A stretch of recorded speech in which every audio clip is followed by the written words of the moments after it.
All right, tell us your name, please. Hi, my name is Kim Davis and I'm in Lawrencetown. I'm sorry, your first name? Kim. Kim, thank you.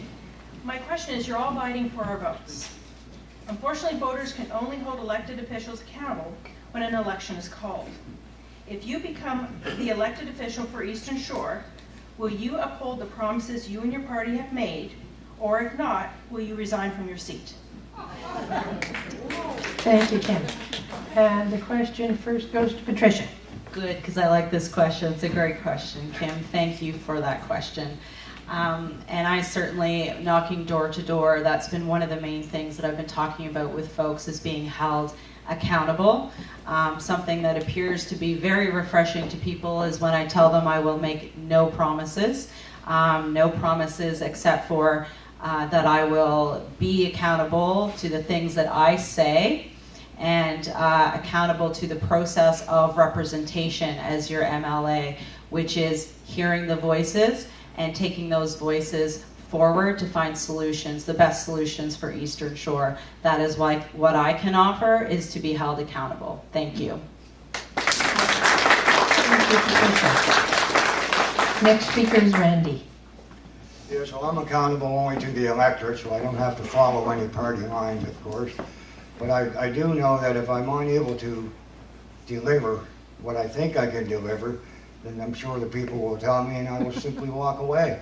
I'm of the age now where I can retire safely and quietly without too much problems. But with electing an independent, you're getting someone who has all, I want people to understand, you're getting someone who has all the rights and privileges, house privileges of any elected MLA.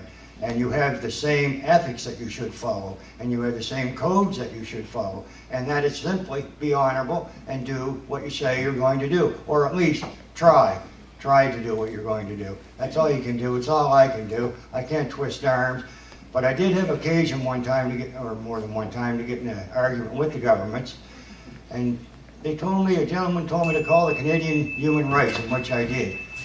I'll tell you that story another time. Thank you, Randy. Next speaker is Kevin. Thanks very much, Kim, for the question. It's certainly, you know, the highest standard is to hold public officials to be accountable and transparent in everything they do, and it's a difficult scenario when you're involved with a party. It's a big machine. Government is a big machine. I'm certainly not making excuses. I would echo Patricia's comments in that any good public official is not going to promise anything that they can't deliver. That would be my opinion, and certainly, you know, there's a balance that needs to be found to be aggressive and working for the things that you believe in, but also to work within the confines of the reality and the current climate that's out there. So it's a very difficult question, but I believe the answer is to be accountable to the electorate, and at the very least, every election cycle, you'll be held accountable. Thank you, Kevin. Next speaker is Devin. Thank you very much for that question. I'm held accountable every single day. I'm responsible for the students that I teach, and I take that responsibility very seriously. It was not a light decision for me to enter the ring in terms of going and running in this election.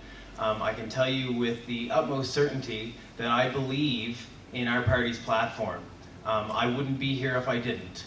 As I mentioned, I have not been a political person my entire life. I haven't been actively involved in politics. I follow politics, but I do truly believe in our leader, Gary Burrell's vision that we can do better for the working people of Nova Scotia. Gary has devoted his life to this. I've known him since I was 11 years old, and he has not changed a single bit. That's why I'm running, because I can confidently stand beside him and say this man is a good man, and he's dedicated his life to this. Thank you, Devin.